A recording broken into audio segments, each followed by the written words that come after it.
You have reached the Geek Elite. Good luck. You know, one of the things I wanted to say was like, it was really weird this whole week having to write things and talk about. Well, there went Craig. Last week's episode of WandaVision. I had to keep writing and saying the words "the white vision," and it just kept making me feel racist.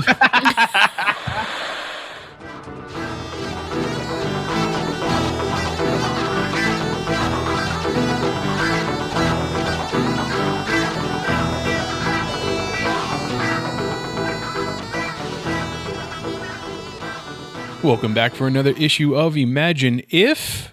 This week, we're going to be, I guess, venturing away a little bit from the paper comics, and we're going to talk solely about the series finale of WandaVision. Chris, just, as a brief, how you feel about the series in general. I enjoyed it. Yeah. There's your brief. There's your brief. What's the weather like outside, Wally? It's rain. No, but you know what? Like, I guess just to add a little more. So I enjoyed it. I like the fact that it created discussion. That's always fun. It's neat to go back to television like when we were growing up. Every week you'd wait for the next episode. So the nostalgia inside the show also hit me in the real life. So it was a fun adventure. I'll be honest, I'm sad, because it's like this Friday. Oh, there's no WandaVision. There's the making of WandaVision you can watch. Oh, I probably will fill that void in my life. So yeah, we are going to do a deeper dive, or at least what we saw of WandaVision series finale, episode 9. Excuse me. But before that, as always, we're going to get into that spinner rack because there's new comic books to talk about. Yep. So this Tuesday from DC Comics, they will be putting out their new crop of comics. So if you're interested, as you head to your LCS on Tuesday, you can check out American Vampire 1976 issue 6, which has a great team of Scott Snyder and Raphael Albuquerque. A brand new Batman series will be launching. So we have Batman Urban Legends #1. Now, I'm very curious because I'm not too sure what this series is going to be about.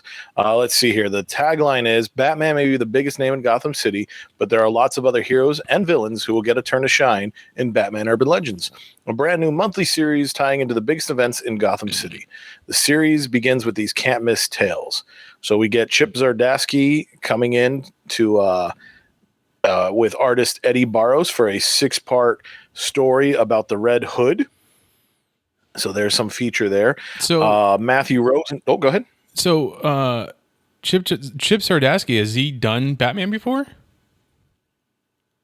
Like maybe like a 1 or 2 issue thing. He just, if I remember correctly, nope, he did not do. I think he did maybe one of those Batman black and whites or something like that. Maybe a backup story. But he's mostly been Marvel. So this is kind of like I know a lot of fans panicked because he's going to do this. He also has his own JLA digital first series coming out. So everybody was like, "Are you done with Marvel?" And he's like, "No, I'm just writing." Yeah, that's what I was going to bring up, is that I know that you were a very big fan of his Daredevil run. So how do you feel that he will handle the Batman in comparison to the Daredevil? So this is going to be interesting because he's not really here. He'll be writing Red Hood. Mm-hmm. So I don't know if I could say I've seen his Batman yet, just because, you write one, that doesn't mean much. I think he's a talented enough writer and he's an artist as well. So for me, it would be interesting to see how does he deliver his scripts? Does he maybe rough draw and sends that over to the artist and be like, "Hey, this is what I'm thinking. Feel free to change it up, but here's kind of the gist of things." Does he use the DC method? Does he use the Marvel method? Does he write out full scripts? How does he do it? He is Canadian, so maybe he has powers.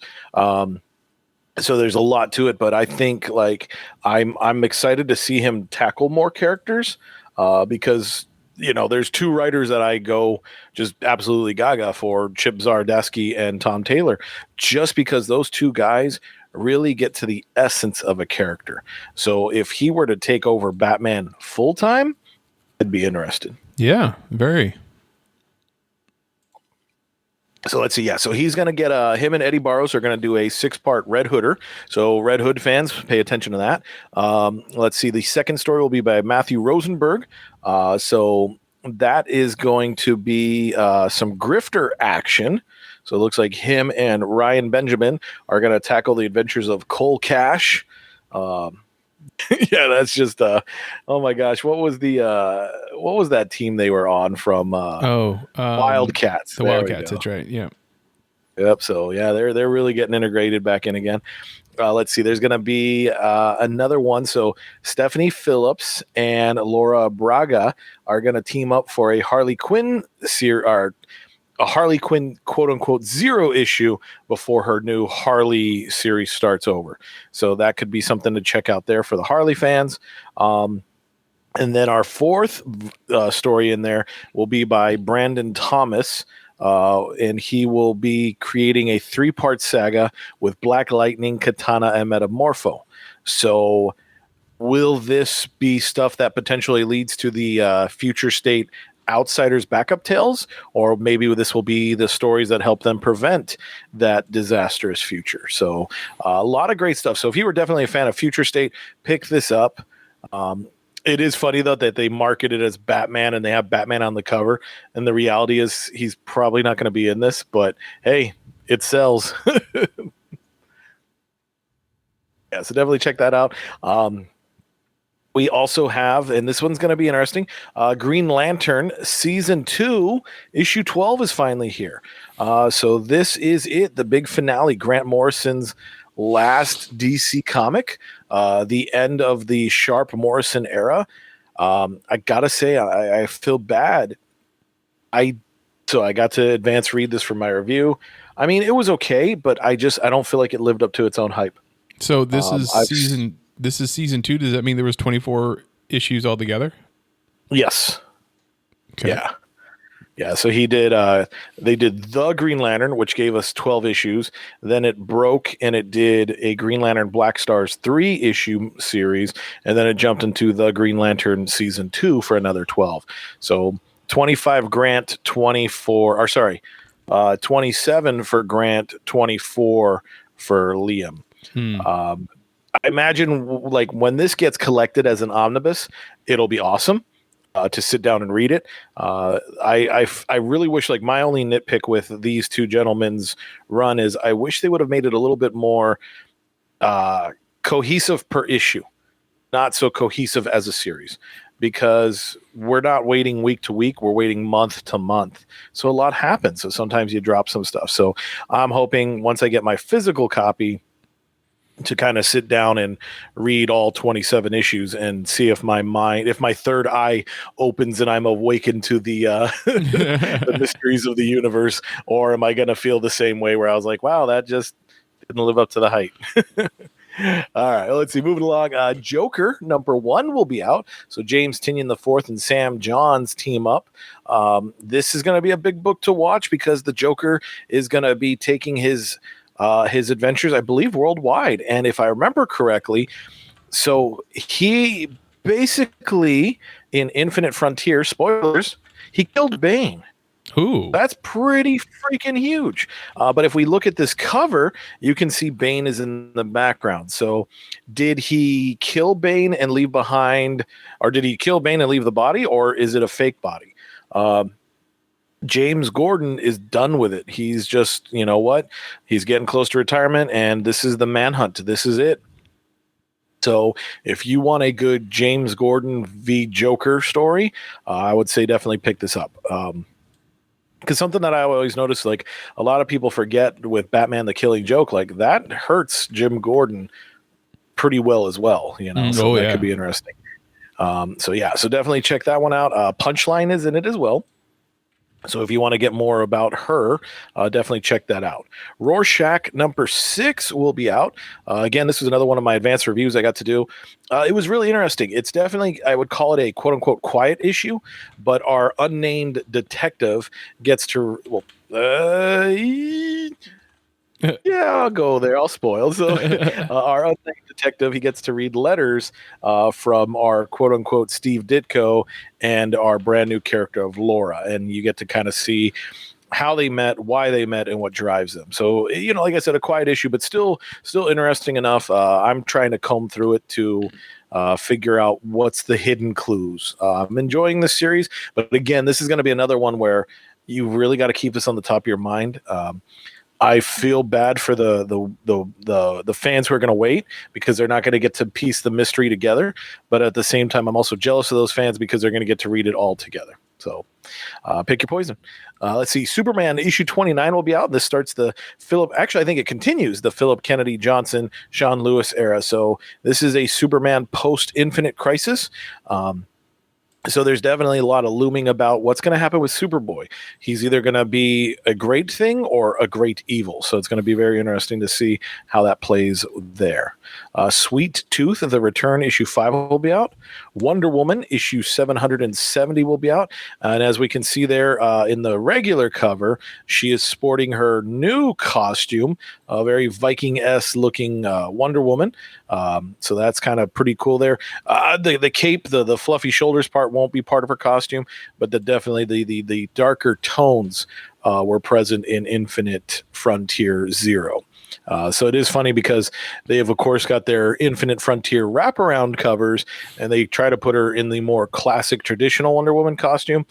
But we haven't seen that yet, so that'll be interesting to see if it changes or not. So the wraparound cover, is that going to be with other Wonder Woman titles, or is that going to be with just other titles throughout that week?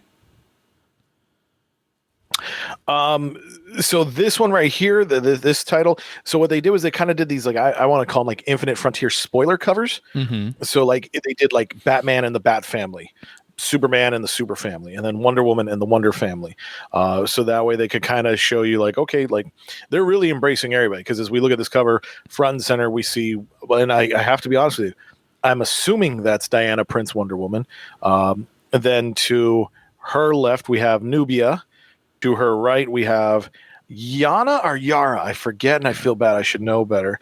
And then on the second level, we get Donna. We get, Cassie. And then I believe Hippolyta, and then Artemis. So they're really embracing everybody who's been Wonder Woman. A lot of the family is going to be brought back into it again. So, that's all it is just a showcasing of, here's all the characters that could potentially in this book. Will they spin out into their own series? I wish, but I don't think so. Okay. Because as you can see, we're already done with the single issues. Now I'm moving on to the collected editions. So if you enjoyed Batgirl, her run, her collected edition will feature the Joker War, and that will get a hardcover edition. So if you've been collecting this, they've mostly been released in trade. So this will definitely be an interesting one to pick up.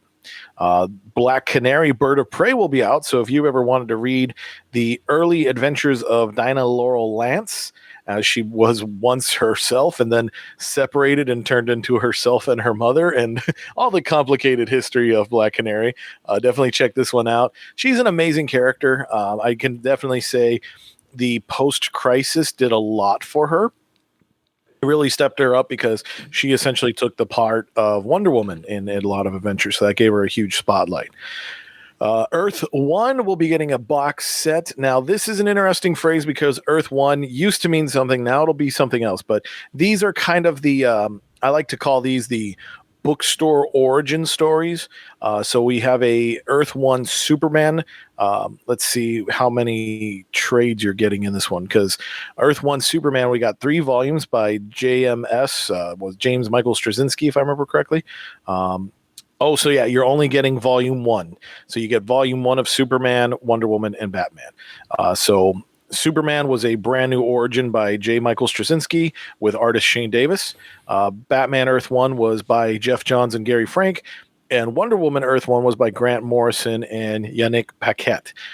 They're really interesting. Like, basically take these classic stories and set them in today's world. I know I definitely read Superman and Batman. I enjoyed them. So I heard good stuff about Wonder Woman, so it could be worth checking out. Yeah, I read all 3 of those. Oh, nice. Yeah. I remember enjoying them, and the Superman one definitely updates the character. Like, it gave you I at least that's how I felt. I felt like it was they kind of doing the same thing that they did with Ultimate Spider-Man when that first came out.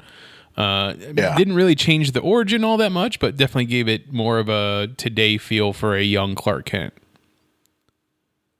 Yeah, and that's actually a great analogy to it. I like that because you're right. That is the ultimate Superman. The ultimate Spider-Man version. I think that's the best way to look at it. I enjoyed those series. I think they were great. Let's see. We have The Final Night is getting reprinted.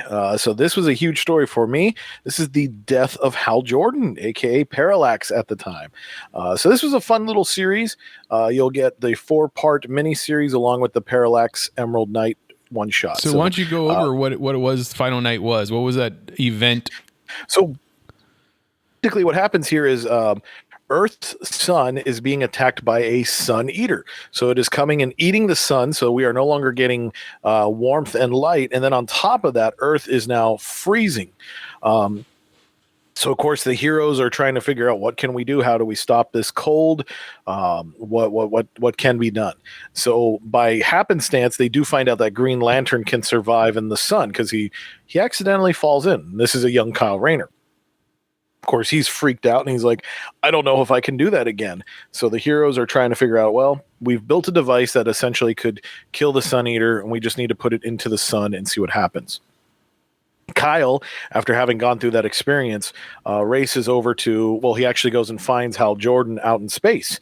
And Hal Jordan is finally getting his revenge against the cyborg Superman who destroyed Coast City, which led to the chain of events that turned Hal into Parallax. So Kyle just basically pleads with Hal, and he's like, we need you to save the world. Then there is a special one-shot, Emerald Knight, where Hal decides, like, what should I do? And he basically winds up visiting all of his friends. This is the story that cures John Stewart. Basically, John Stewart was paralyzed, so his body was healed. And then Hal says his goodbyes to Carol, to Tom, and even Guy Gardner. So then Hal finally comes back. He says, hey, I'll do it. I'll save the planet. I'll absorb the Sun Eater, recharge the sun, and warm up the Earth. I have the power. I can do it. Of course, Batman, I don't trust you. You're Parallax. So Hal Jordan does it. He saves the day. But what was very interesting about this story is the fallout. They actually do include the funeral issue of Hal Jordan, Green Lantern 81. So that's really cool. But the bonus here is, or not the bonus, but the chain of events that happen after this is Superman is obviously solar charged. So that's how he gets his powers. So he starts losing his powers. That's why he wasn't able to jump into the sun, because he's no longer the super strong Kryptonian that he was. So this led to the chain of events that leads to Electric Superman, the blue and white costume. So yeah, a fun story. It's, I'm not doing it justice, but I really love and enjoy it. So I think you'll have a hit with that. When Hal uses his powers to reignite the sun, right? Like that's when we get Circle of Fire later on with Kyle, where he takes power from the sun, the Green Lantern power. I don't know. I know it wasn't called Circle of Fire. I know the power of Ion, so that's where that happens. So yeah, eventually a couple years later, we see a green spot on the sun. And then of course, this green spot calls out to two people, Kyle and Nero, who is a dangerous psychopath with a yellow ring. They weren't Sinestro rings yet. And so the two guys travel to the sun, fight each other in their underwear. And Kyle steps out with the power of Green Lantern, Parallax, and Oblivion to become Ion. All right, there we go. Yep. I almost forgot about that underwear fight. Now my mind is hurting. All right, let's see. Red Hood Outlaw Volume 4 will be collected. So if you were enjoying the Outlaw era, definitely pick this one up. Superman Volume 3, The Truth Revealed. So this is part of the Bendis era, and this will collect the storyline where Superman tells the world he's Clark Kent. Again. Superman The Last Sun Deluxe Edition will be out. This is the team up of Jeff Johns and Richard Donner, who both have a history together and a very strong history with Superman. So this introduces us to the son of General Zod, a.k.a. Christopher Kent. So maybe by them doing a deluxe edition, maybe we'll see some future with Chris Kent. Who knows? And then Wonder Woman Earth 1 Volume 3 will be out. So Grant Morrison and Yannick Paquette team up for a third run on the Earth 1 adventures. So that'll be your Tuesday from DC Comics at your local comic shop. Let's go ahead and switch gears. So your traditional comic book day is Wednesdays. So if you go to your local comic shop on Wednesday, you'll be able to pick up all the Marvel and other publishers' comics. So I'm just going to talk Marvel real quick. So Amazing Spider-Man issue 55 is getting a third printing. This is going to be a very famous cover because originally it was printed, if I think I remember correctly, I think it was white with red, very much a webbed profile outline of Spider-Man's bust. Then they've reprinted it since, a black on white, a white on black, a blue on black is the current one. So this is going to be the big cash cow. So if you chose to collect this cover in all its many forms, I am so sorry.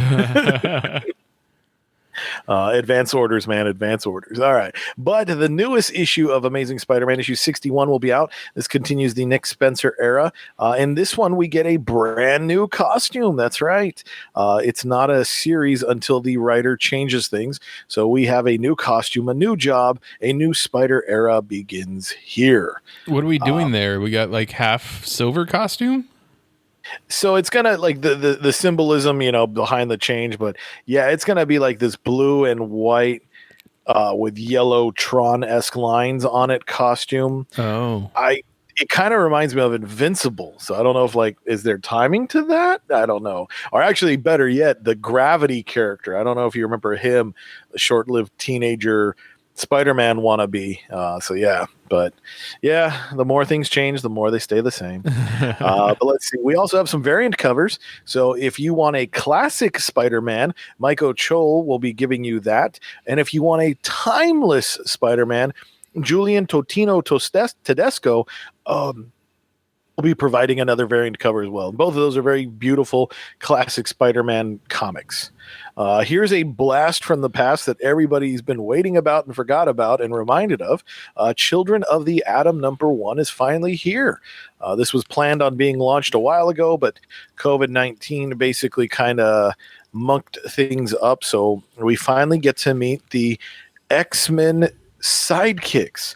So we have a Nightcrawler wannabe, a Cyclops wannabe, a Gambit, Angel, and Marvel Girl wannabe. These are the next generation of heroes.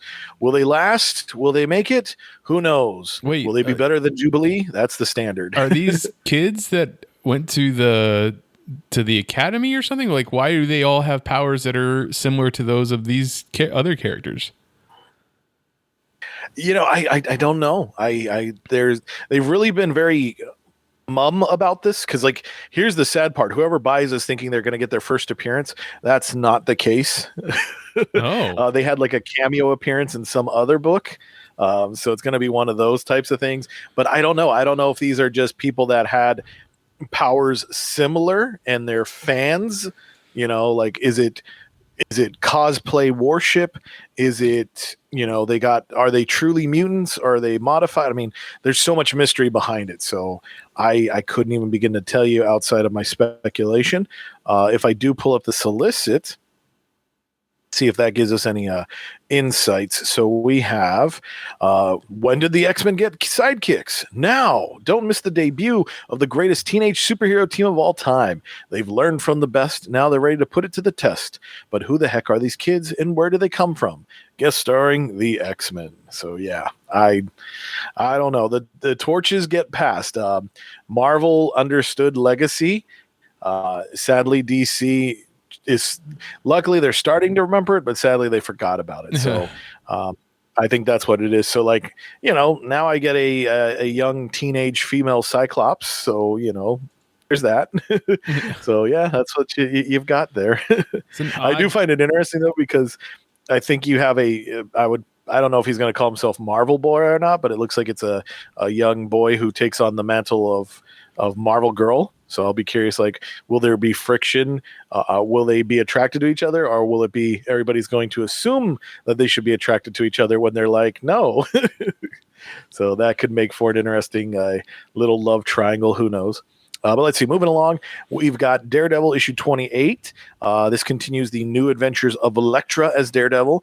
I love the regular cover because exactly these 4 characters, Kingpin, Typhid Mary, Elektra, and Daredevil, that's exactly what's going on. Like this is their book. So again, Chip Zdarsky is doing fantastic, balancing that crew. Daredevil's Nerdy 30 one-shot will be out. Deadpool is now 30 years old, so it's time to celebrate. They even got Rob Liefeld to come and do a cover. It almost looks like he's got feet, so that's fantastic.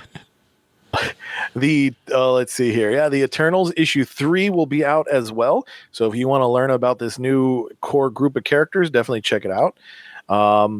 We have the Immortal Hulk issue 44. Very interesting because Gyrick is on the cover, so he will be an interesting character. Who's he? He's what always is he reading? The Astonishing UFOs comic. UFOs? Yep. What? The evil Fantastic Four? Why are they involved in the Immortal Hulk? I don't know, but the fact is it looks like he's like on a spaceship, so who knows? Maybe Gyrick finally decided to travel through the multiverse. Maybe that's how he gets his haircuts. I don't know. Okay. So it's definitely something to check out.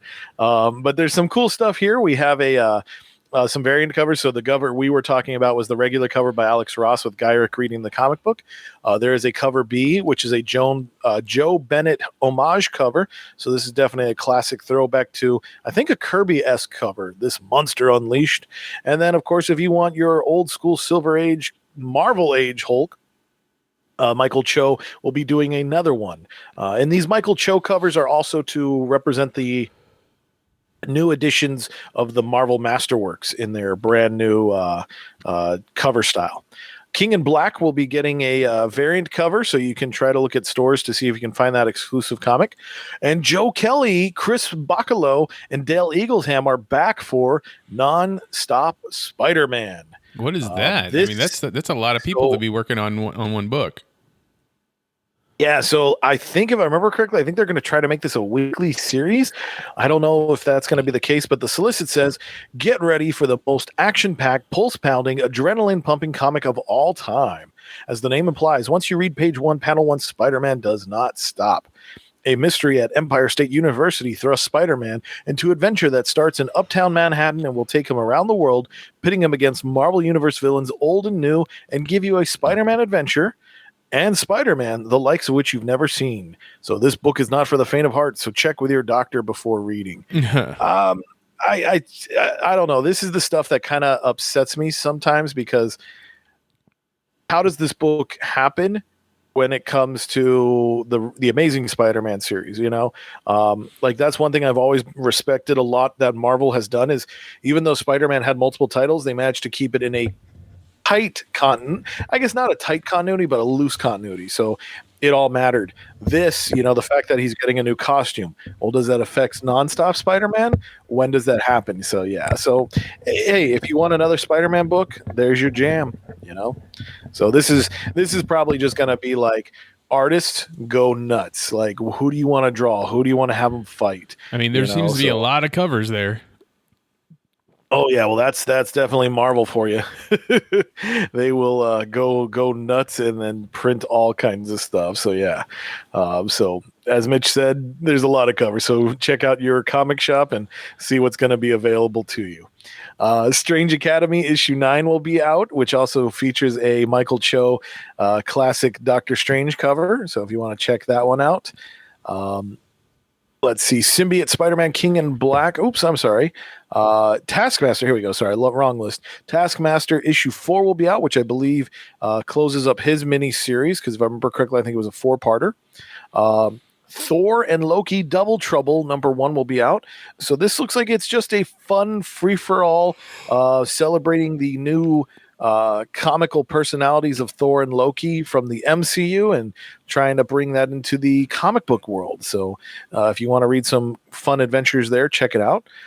Let's see. We have Venom issue 25. Nope, I'm sorry. That's not there. Wolverine Black and White and Blood #4 will be out. Again, these are just one-shot stories in basic colors. X Factor #8 will be out. And then if we move on to the Collected editions, we have Amazing Spider-Man Last Remains Companion, because the Last Remains story was just so much that it needed even more. God, I don't even know what to say about that. So if you collect it, collect it. Black Panther Epic Collection Volume 3 will be out. So these will take us to, it looks like some late 70s, early 80s adventures of T'Challa. Captain America by Jack Kirby Omnibus will be out. If I remember correctly, I think this is the this is the early adventure. So when Jack Kirby came back to Captain America in the Silver Age. So if you're looking for some early Falcon, check it out there as well.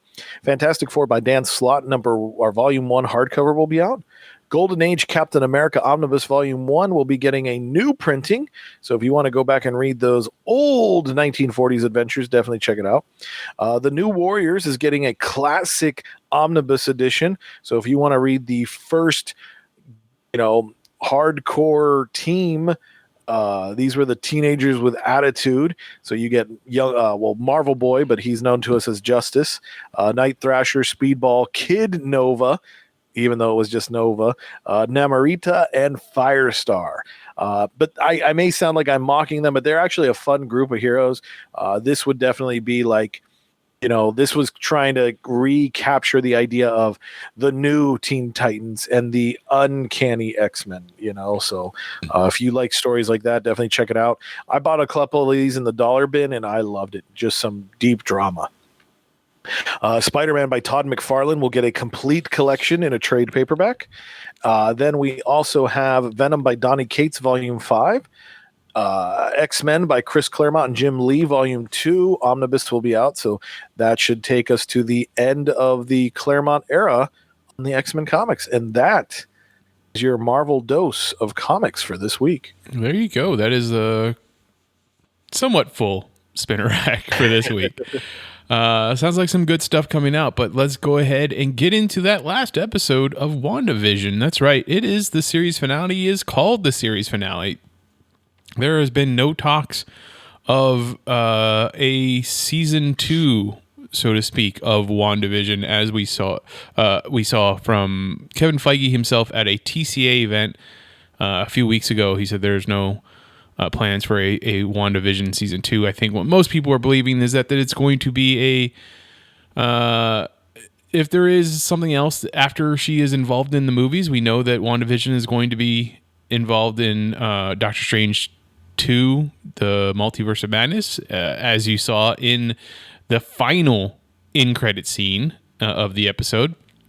She will be involved in that. If she comes back for another show, I'm sure it will just be called Wanda, or it'll be called Scarlet Witch, or it'll be called whatever. So let's go ahead and get into the episode. And I think the big thing that Chris would really like to talk about is the fact that they introduced the Phoenix Force into the show, into the MCU. Yeah, I did get a giggle out of that. How it the whole idea of the Scarlet Witch now is a thing, when the truth of the comic is it was the title she took. Had that fateful day when Wanda joined Magneto's Brotherhood of Evil Mutants, if she had worn a green dress, we'd be talking about the Emerald Witch. So there is no significance to it, but I did laugh how this basically really did capitalize on some of the ideas of the Dark Phoenix saga, like even in episode 8, when we see Wanda first interact with the stone and she sees the outline of the Scarlet Witch, it was like, oh, okay, we're going there. But, it's fun. Yeah. So they definitely, they're the line of, the Scarlet Witch is even more powerful than the Sorcerer Supreme is a direct call out to Doctor Strange. And obviously that means Doctor Strange will have to be involved with whatever happens next with Wanda, because he's supposed to be the protector of this realm, having to do with all things magic. So what does that look like to you? What does Doctor Strange going up against the Scarlet Witch look like? So I feel like if I'm going to reference anything, I feel like that's going to go towards Avengers Disassembled. Just because if we remember, like, I think it was in the fourth part of that story when, Doctor Strange comes into the picture, and then all of a sudden, they're like, well, yeah, like, you knew all these things about Wanda. And he's like, I really haven't met her. It was like, wait, what? Because in the classic comics, Doctor Strange delivered her children. And then in the retcon, it was like, no, I wasn't there. So it's like, wait, what? So I feel like, there's going to be some big struggle with it. I think at first it'll probably be more Steven wanting to shut her down. And then eventually she's going to show that, no, I've been studying and harnessing. And, eventually they'll probably even do something like, oh, well, your power's too much for the multiverse. It's causing a black hole kind of thing. In the end, I feel Doctor Strange will be able to contain her power, but it's definitely going to be a struggle. So they'll be on the ropes. But in the end, you can't be Sorcerer Supreme if you're not Sorcerer Supreme. Yeah.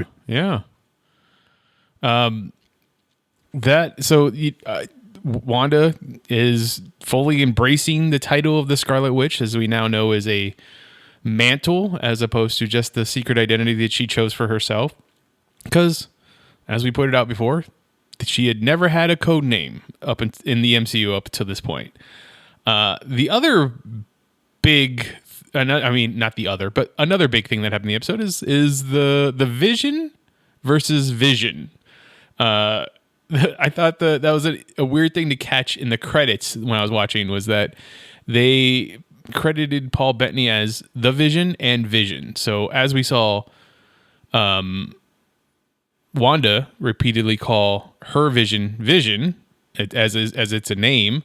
I'm guessing the White Vision was referred to as the Vision. So that battle scene, this very much a mirror match between the two of them, all over Westview, I got me really excited. I really enjoyed it, but their final battle scene of more of logic and wits, I was like, this is perfect. I love that. Yeah. Throwing in the ship of Theseus logic paradox, what does that mean? And the Vision having to come with, well, neither ship is the ship and both ships are the ship, just totally made it a great scene for me. Yeah, no, that was probably my favorite part of the show. Like, it was cool seeing, the two of them duke it out and slamming into Rhodes, but in the end, when they're in that library and it's like, the classic looking Vision is like, I'm sure you've heard of the ship. And then they talk about that. And it was like, all right, that was pretty cool. Like, what a great conundrum. What a great battle for a man of deep thought, or a synthezoid of deep thought. So I thought that was super cool. Taking it a step back, though, to the two of them actually fighting, that reminded me of Superman 3. So I always loved that scene when Clark Kent fights Dark Superman in the garage junkyard there. So I always thought that was pretty cool. So I felt there was some, like, kind of, I don't know, maybe callbacks, or at least reminded and made me reminisce of that. So I thought that was pretty fun. And I know that I was a big fan of the first run of the Runaways book. And in that book, they introduced a character of Victor La Mancha, which was also an android creation of Ultron that was supposed to infiltrate the Avengers when he got older and then take them down, much like the way that Vision was supposed to in his original storyline. In that, at one point, they have to the Runaways have to take down Victor, like shut him down. And one of the things they do is there's a logic paradox that they have to use to take him down. It's is God powerful enough to make a burrito that can even burn his mouth when he bit it? So, like, I was really expecting, like, the Vision to just kind of be like, and then kind of like shut down for a second. But just him realizing we're both Vision, and what does that mean if my prime directive is to take down the Vision? was enough to stop him, and then Vision to give him restore his memories, unlock them from the rest of his carbon-based body, as he explained, was pretty cool. Like, so let me ask you this, because I asked this to other people. Did Vision give the Vision memories from Westview also, or is it just unlocking the memories that the Vision had? So in my call, I would, that is a darn good question, because I feel initially that he gives them all the memories, right? Like, Vision should know everything from his Jarvis days to Age of Ultron to WandaVision. But the fact that he, says, I am Vision, and then flies away, maybe that kind of reset him to, just that moment right at Age of Ultron. Because maybe I'm wrong in this, and it's been a while since I watched Age of Ultron, but when they built his body, didn't he initially fly away at first? Or didn't he? Because I know he fought them. Didn't he fly away? Yes and no. He wakes up out of that chamber, and they all kind of start to attack him after Thor like hits him with the lightning to bring him alive. Then he flies off over to the window that we saw all of them hanging out in the beginning of the movie, and he just looks at the sky, and he's just kind of like, this is beautiful. And like Thor walks up to him and says, like, you're not going to attack, right? And he's like, no, why would I? Like, it's very much like being born in a very violent way and then having to grow up to toddler in the next couple of seconds, and then grow up even further, the couple seconds after that. Like, that's why he changes. He sees Thor and he's like, okay, I should change into this cape looking thing. Like, he changes his form. So he doesn't fly away, but he does fly. So I almost wonder, like, I don't know, it just made my mind go there at first, and maybe I was trying to look for an explanation. Because to me, I don't know, I guess if he does give him the Westview memories, then why wouldn't Vision go help Wanda and his family? Why fly away? Yeah, that's what I was thinking too. I don't think he gave him the Westview memories because Vision only has memories from Westview. Like, as we saw earlier in the series, he said, "How come I can't remember anything from before we were in Westview?" Like, because it's literally a creation of Wanda's, as we came to find out last episode. So, if he were to have given the Vision those memories, also, yeah, he would have all that love for Wanda and their kids. But he just flew away. What does that mean going forward for the character of the Vision in the MCU? I don't know. Do you have any speculation where we're going to see him again next? Do you think he's going to show up in the multiverse of madness? So I don't know if they would want to play that card that quick, just because I feel like the next thing will be like, okay, let's really grow out Wanda and let's play with this whole multiverse bit. And then you're supposed to have, what is it, Sam Raimi's the director, so I guess maybe find out, is he a fan of the Vision? So that might tell us something there. But I kind of feel like, no, I think like whatever the next Avengers movie is, I think that's probably where we'll see the Vision pop up next. And I think they'll want to play with that struggle some more, because that was a big thing. So, as I often reference Vision Quest, the story where the Vision gets dismantled and he loses his memories and becomes the White Vision, that played out for at least 6 years, I think. And even in some of the stuff Mitch and I are reading behind the scenes, I don't know if you caught one of those, but Vision keeps having these dreams about a woman and 2 children. And then Hank Pym was like, oh, maybe that's Wanda and your kids. And he's like, no, I don't have feelings towards that. So I kind of feel like that'll be something like, okay, let's play with this. Like, let's see where it goes. So I don't think he'll pop up in the multiverse of madness, just because with him being a logic-based machine, that would really freak him out. And then, like I said, I think they want to play with that story. Then it's like, okay, well, do we redo the courtship?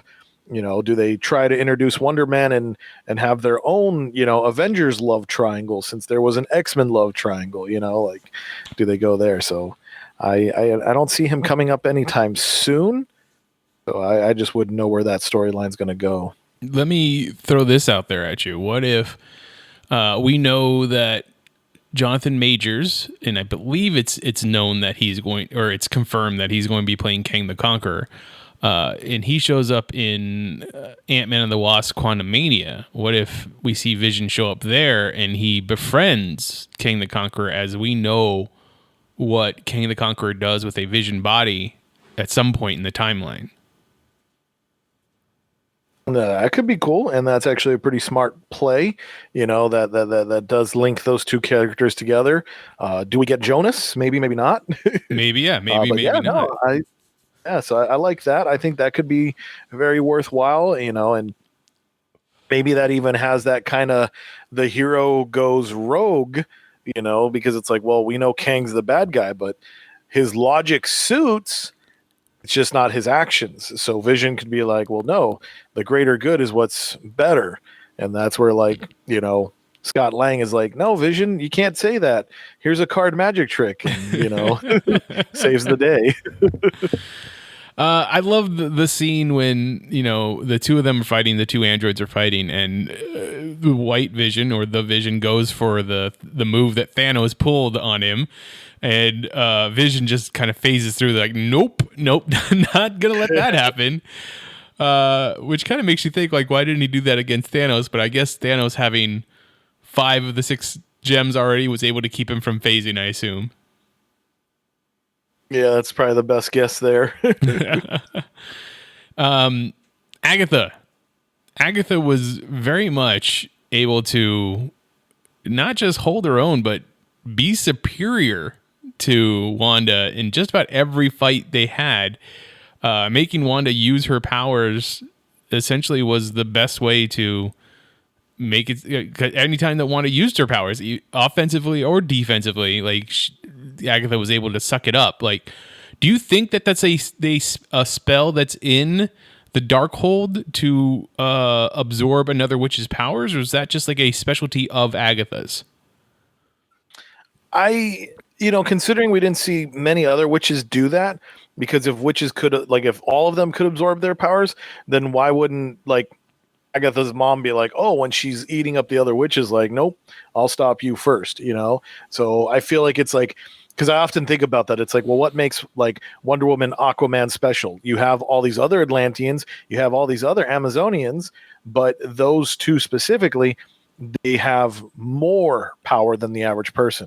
So I kind of feel like, yeah, that Agatha is a queen witch above all other witches. So I think that is her specialty. Yeah, I was thinking about that. I was like, I would wish that they would have gotten more into the different type of witches in the world. That's I really feel like that would have been a benefit at some point in this series, because as we saw with Agatha's mother, she was wearing a blue crown when her crown materialized. Obviously, Wanda is the Scarlet Witch, as we've been told, and she has the red crown. Agatha very much had a purple light to her magic. So what does that mean? Like, if Wanda is the Scarlet Witch and she controls chaos magic, does that mean Agatha controls a different type? Is she control dark magic? Is that why the Darkhold is there? And does Lenorba, I forgot what Agatha's mom's name was. Does she control a light side magic, kind of thing? Yeah, so we're gonna get the emotional spectrum of witchery. No, there is definitely something there, though. Power signature color is huge. So you're right. Because I do remember that I was excited about seeing the purple energy, because I was like, oh, maybe that means, because I was so super hoping for Wonder Man. But you're right. Agatha very much had a purple signature to her energy. Wanda obviously has the red. Agatha's mom did have a different color as well. So I don't know, maybe does it tie into the Infinity Stones, since they also were the other power source that had energy signatures to them? Are they trying to tie that into it? because who knows, maybe they could play something like, nope, the stones originated on Earth, and then eventually the witches or whoever felt that they were too powerful, so they exiled them off into Earth, and that's how they got into space. I don't know, maybe a whatchamacallit, those giant giant Marvel space gods, but they're not gods. Celestials. There we go. Yeah. Maybe a celestial exploded on Earth, and that's what gave us magic. I don't know. Well, like we know that the thing that helped her powers, as we're now being told, help her powers become powerful, is the Mind Stone, which is yellow. But if I remember correctly, the Ether, which was the Reality Stone, was red, and Scarlet Witch is obviously red, so she's manipulating reality. Is there a good connection there that the Scarlet Witch title comes from the Reality Stone of the Infinity Stones? Oh yeah, no, that's a huge link, because they called her a Nexus, and the ether is what enabled us to go between realms. So yeah, that totally. So, maybe they're going to look at, maybe there are, I don't want to say totems, but like a person who is similar as a totem for an Infinity Stone-esque power, Now, something else to keep in mind, it just dawned on me, we do have the Eternals coming up, so maybe that could even lead into that mystical, magical lore, because with some of those recent issues of Avengers that you and I are reading, the Eternals were there, and they definitely felt like they were mystical-based characters, So maybe we'll see something pop up with that explanation. Monica Rambeau, another big part of this series, we now see her kind of fully embracing her powers, her power set, so to speak. She uses her vision, so to speak, of the spectrum to recognize what it is that gives what we now know as Ralph Boner his powers, or his control by Agatha. She rips that off because it's purple magic. And then when Hayward, being the terrible person that he is, starts firing on children, she jumps in between, turns yellow, and then stops the kinetic energy of the bullets, so to speak. So are we thinking the different colors that she displays when using her powers mean different things? Well, so I felt like when she saw the purple, she's picking up that energy signature, and I would say her energy signature was definitely the yellow. Like when she's when her eye. Oh, but you know what? What color did her eyes turn? Do you remember? I mean, I know they were blue the first time. I don't remember if they did that. If they did blue for the necklace, or when she did the kinetic energy thing. Yeah, but I would definitely say, I know yellow is supposed to be like her signature color, because I do remember in the comics when they show her flying, she's usually, that yellow outline, because she's light-based powers. So I would say that her yellow signature is there. But then again, at the same time, her ability with absorption, it would make sense that she could change colors, because due to the energy that's around her, And with our last week's episode of doing a quick 101 of the character Monica Rambeau, what more do you see of her going forward from this? Like, obviously the mid-credit scene is a scroll showing up to say, hey, Nick Fury is calling you up to the big leagues, so let's go. Yeah, no, that definitely that felt like it's set up for Captain Marvel 2. It is interesting because sorry, I was just going to say, I didn't know if it necessarily sets it up for Captain Marvel 2, or if it sets it up for Secret Invasion, which we know is a TV series that is going to be starring Sam Jackson as Nick Fury, and what's the guy that played the bad, or the actual good Skrull, the one that they friended in Ben something. I forgot the actor's name. Yeah, I know what you're talking about, but I don't know his. Yeah. So yeah. Well, you're right, and it could definitely set up for Secret Invasion, and honestly, it could maybe even set up for Spider-Man 3, because that was also one of the last places we saw the Skrulls as well. So I was also thinking, and this is kind of a tangent, but not really.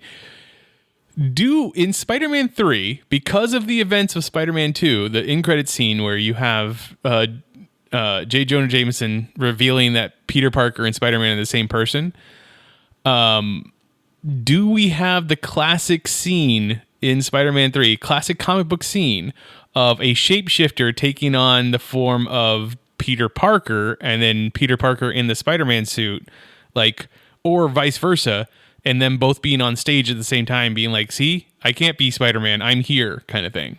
Because that's a thing that they do a lot in comic books.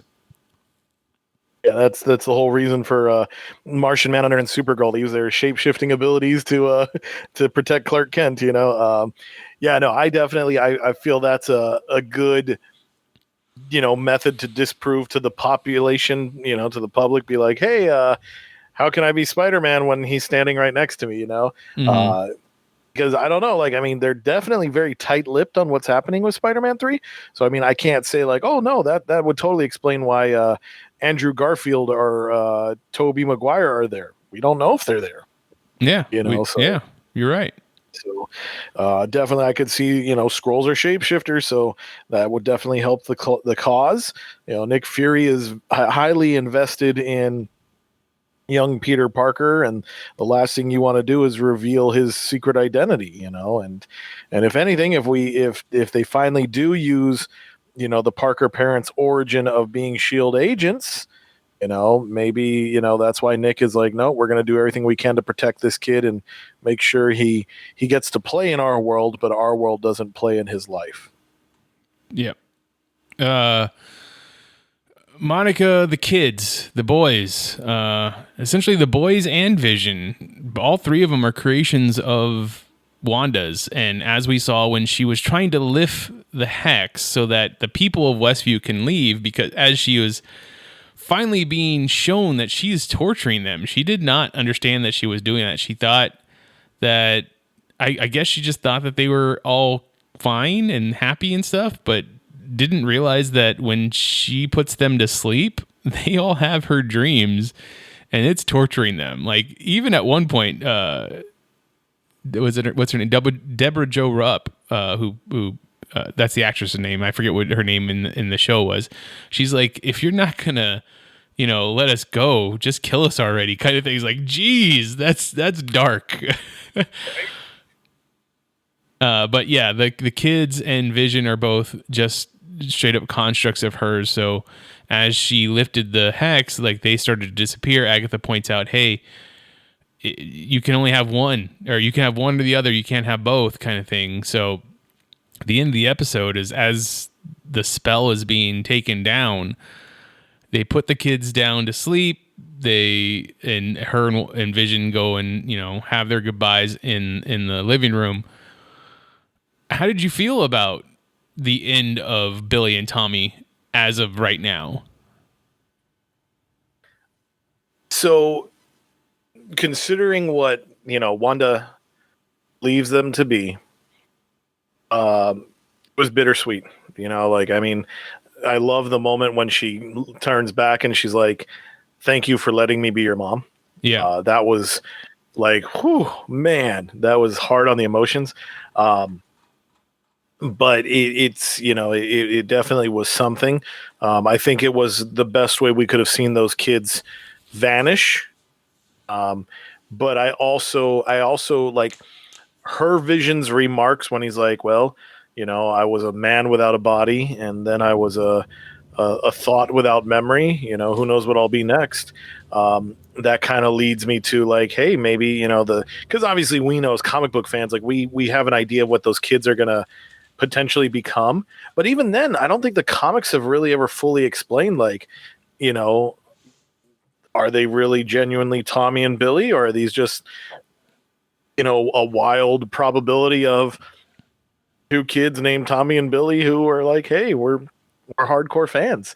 I could definitely see it as the mutant that has the ability of changing probability and reality around her found two boys that were being born at a certain moment, or even impregnated, conceived, manipulating that DNA to the point where they're going to come out as her two sons. So essentially meaning two other boys, two other twins just blinked out of existence. But after they were born, they were given up for adoption kind of thing, right? Yeah, something to that. So it definitely was intriguing. I felt for it. The scene was heartened. It was heart shaking, just because it was so sad, because you get that Fantastic Four family pose in the Incredibles style. Oh, yeah. And then in the end it's like, oh man, the only one left standing is going to be Wanda. But then again, when she's in her astral form reading the Darkholme, we clearly hear, I would say it was probably Billy. Billy. Yeah. Mom, help. So it's like, ooh, we're not done here. So something's gonna happen. Yeah, I'm glad you brought that up. Like, I think with that end credit scene, you definitely have maybe the thing that most comic book fans were calling for, the Mephisto connection, because as we know, in the original appearance of Billy and Tommy, the Mephisto, or the boys were a part of Mephisto, right? Yeah. So what if this was the way for Mephisto to find a way into our realm to come up? Like, he's like, well, these boys existed in this Earth realm. I can take on their form and go with them, kind of thing. Like, that could be the next thing. That could be the next show that Elizabeth Olsen has to do as Wanda, where they have to deal with that. Or she goes and talks to Doctor Strange and like, hey, one of these multiverses, or one of these dimensions in the multiverse has my boys being attacked by Mephisto. Yeah, no, that definitely could be, they're the shards that awaken the beast, so it's like, ooh, that could be something. So we could definitely get them showing up again, and the creation of the further creation of our young Avengers. Sorry, wrong company. Multiverse. I did love the boys being in essentially their comic book classic outfits. I mean, not directly, but like the colors and the patterns are there. Billy is wearing that 3-color shirt where it's white, blue, and then red on top. And the red on top would definitely be his red cape that he usually wears. And Tommy has on this green and white outfit that is reminiscent of his Speed outfit. Yeah, no, I thought that was cool that they had their costumes. Even though I know they were cartoony, like when Vision wore his luchador outfit and Wanda wore her Sokovian fortune teller, it was still cool to see those. Even Pietro's Quicksilver wannabe, like that was fun. Like that was really cool. Let me ask you about this then. If we're talking about outfits, the final form of the Scarlet Witch outfit, like how did you feel about that as a update to what we know as the Scarlet Witch in the comic books? I enjoyed it. I really enjoyed it. I even liked when she's walking away from the people of Westview and she throws on the hoodie kind of thing. I thought that was a nice little update too. Yeah, no, it definitely it's a good looking costume. I almost want to go back because I know when Tom King's Vision series was going out, they also had a Scarlet Witch book. And if I remember correctly, I think even James Robinson wrote that. And, James Robinson is he's a great writer. So I almost feel like I think they took some elements from that costume to put it on live action. So I liked it. I thought it was great. It's a good looking outfit.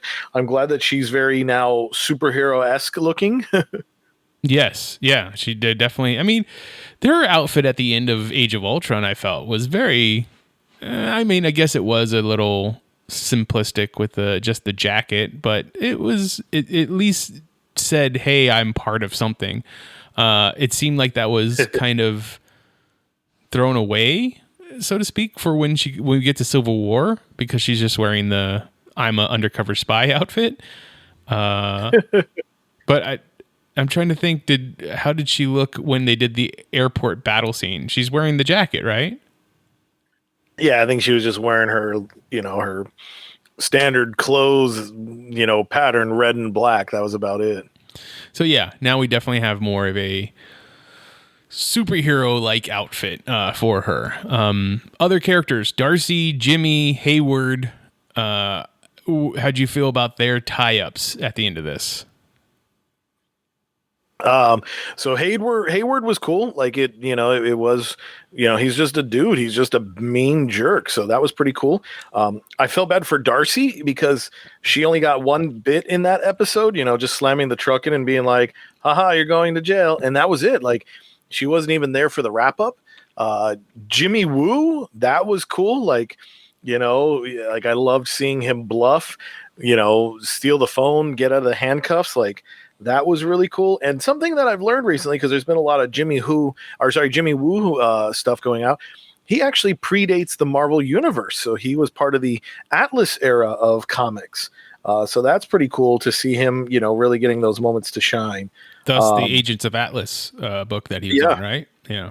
Yep, exactly. Yeah. So, I felt everybody got a good shake. I did feel bad for Darcy because, like I said, she just got that moment of slamming a M-Rap into Hayward's truck, and that was about it.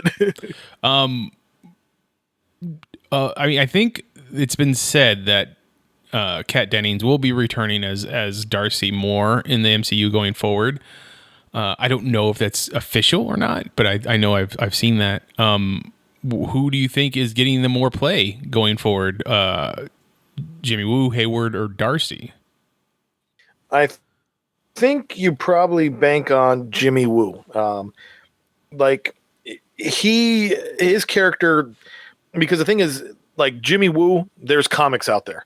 Darcy's character, truth be told, I don't even know if she's even made it to the comics yet. Because she was, she was just kind of a bit part, and then it just grew and grew and grew. So I don't even know if, like I said, if she's made a comic book appearance. I mean, I could be wrong, but I don't recall her character one bit. So I definitely say, like Monica, they'll probably want to say, hey, this is good setup. We want some positivity. Not saying it in a mean way, but like I know Captain Marvel was met with like, people like, oh, I didn't like this or I didn't like that. But the reception to Monica was huge. So I think that's where it's kind of like, okay, let's put her in the Captain Marvel movies. Let her shine over there. That way it'll give like a positive vibe, something people want to gravitate towards.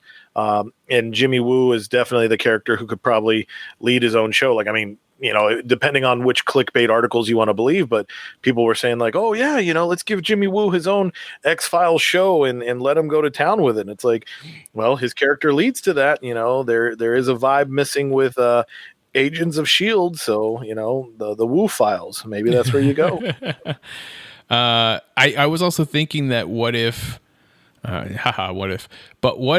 like Darcy ends up being like Rosario Dawson's character for the Netflix Marvel shows? Like, what if she's just the character that pops up in Loki and Falcon and Winter Soldier and Moon Knight and She-Hulk and all that,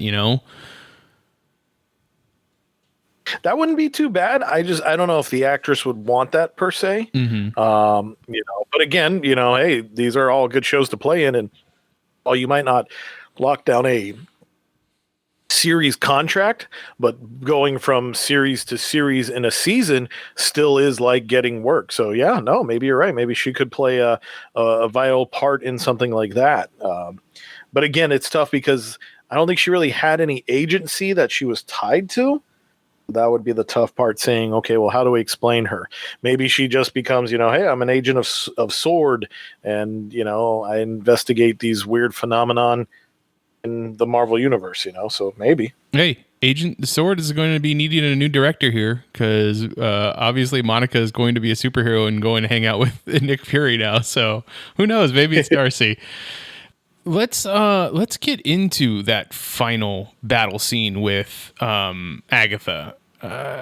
she very much, as you stated earlier, Scarlet Witch or Wanda is a very quick study because she was in that room underneath Agatha's house, that basement, for very, very short amount of time. Yet she was able to remember the runes that she was then using. She didn't use this to defeat Agatha. Like, I think that was to me when she's up there fighting her, like flinging power at her. I very much was confused. Like, why is it that she's missing? Like, that has to be something. And even the show points it out to you by having Agatha look at her crazy. Like, why are you missing? Like, kind of thing. And then later on, when it's revealed that she was creating runes in the hex so that, only the witch that created them could do it, could use magic in those runes was great. Was a great scene, because then she also learned, just by fighting her, how to suck the power away from someone else, from another witch, because she takes all of Agatha's power. Then her final solution for Agatha is to make her stay in Westview as Agnes for the rest of her life. Now we know Agatha has been around for a very long time. Without her magic, is she still immortal? Is she going to live in Westview forever, or does she have a normal lifespan now? I would say she'll still be immortal. It's kind of, to me, I felt, again, this is drawing on something, but I almost go back to when Agatha helped Wanda. Like, she was like, hey, I'm going to strip you of your memories of your children, so that way you don't have to live with that and don't have to deal with it. Oh yeah, maybe that's kind of like a way to a comic book nod, where it's like, okay, well then Wanda's going to do that, where it's like, hey, I'm going to strip you of your memories, and that way later on she comes back as a, either this is why she's even more angry, or then she'll just be like, okay, hey, I get it, whatever the case may be. But yeah, I felt like maybe it's a little bit of a callback to that removal of memory. Yeah, that's. I mean, we've gotten through all the different characters. Was there anybody else that you wanted to talk about? No, I think that kind of touched on everybody, and they at least did a good job of kind of, giving everybody a finale, or, like kind of a direction, like, okay, where they're at. So I think they did a good job of touching base with everybody, and we got to see where they went at the end of this adventure. Very cool. Okay, if you have any more things that you'd like to talk to us about WandaVision, please reach out to me. I'm on Twitter. I'm at Mitchipedia GEM. GEM stands for Geek Elite Media. Chris, where can people find you online? Definitely check me out on Twitter as well. My handle is at Stuff I Should Say, should being spelled SHUD.